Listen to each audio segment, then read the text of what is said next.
Dear future generations, I think I speak for the rest of us when I say, sorry. Sorry we left you with our mess of a planet. Sorry that we were too caught up in our own doings to do something.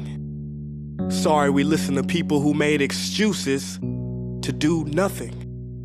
I hope you forgive us. We just didn't realize how special the earth was. Like a marriage gone wrong, we didn't know what we had until it was gone. For example, I'm guessing you probably know it as the Amazon desert, right? Well, believe it or not, it was once called the Amazon rainforest, and there were billions of trees there, all of them gorgeous. And oh, you don't know much about trees, do you? Well, let me tell you, trees are amazing. I mean, we literally breathe the air they are creating. They clean up our pollution, our carbon. They store and purify water, give us medicine that cures our diseases, food that feeds us, which is why I'm so sorry to tell you that we burn them down. Cut them down with brutal machines, horrific, at a rate of 40 football fields every minute. That's 50% of all the trees in the world gone in the last 100 years. Why? For this. And that wouldn't make me so sad if it weren't so many pictures of leaves on it. You know, when I was a child, I read how the Native Americans had such consideration for the planet that they felt responsible for how they left the land for the next 7 generations.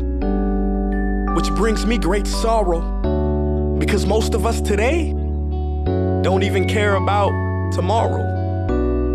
So I'm sorry. I'm sorry that we put profit above people, greed above need, the rule of gold above the golden rule. I'm sorry we use nature as a credit card with no spending limit, overdrafting animals to extinction, stealing your chance to ever see their uniqueness or become friends with them. Sorry we poison the ocean so much that you can't even swim in them.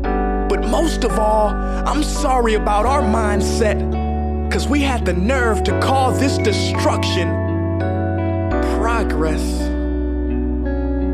Hey, Fox News, if you don't think climate change is a threat, I dare you to interview the thousands of homeless people in Bangladesh. See, while you were in your penthouse nestled, their homes were literally washed away beneath their feet due to rising sea levels. And Sarah Palin, you said that you love the smell of fossil fuels. Well, I urge you to talk to the kids of Beijing who are forced to wear pollution masks just to go to school. See, you can ignore this, but the thing about truth is, it can be denied, not avoided. So I'm sorry, future generations. I'm sorry that our footprint became a sinkhole and not a garden. I'm sorry that we paid so much attention to ISIS and very little to how fast the ice is melting in the Arctic. I'm sorry we doomed you, and I'm sorry we couldn't find another planet in time to move to. You know what? Cut the beat.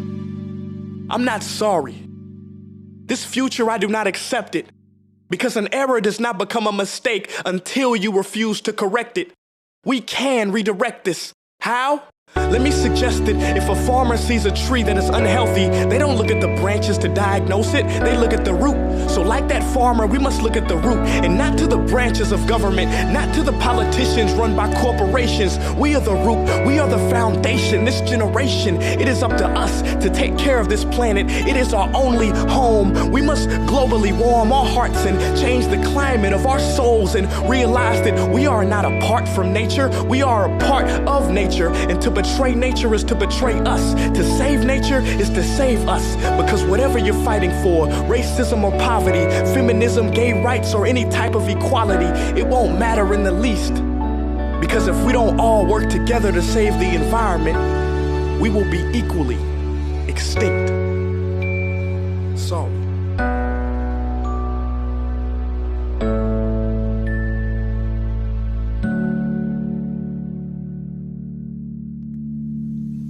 Hey guys, for the past several weeks, I've been here in Africa, the heart of Africa, witnessing the horrific destruction of the rainforest, which inspired me to write this piece.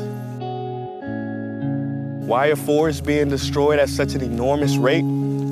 For this, Today we live in a world where destroying trees makes you money.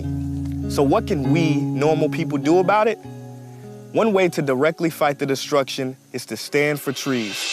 By standing for trees, not only can you save the lives of trees, help forest communities, and protect the rights of animals to live in their homes, but you will also balance the amount of pollution that you yourself give off with your everyday activities, making you a part of the solution and not the problem. This is the option that I chose.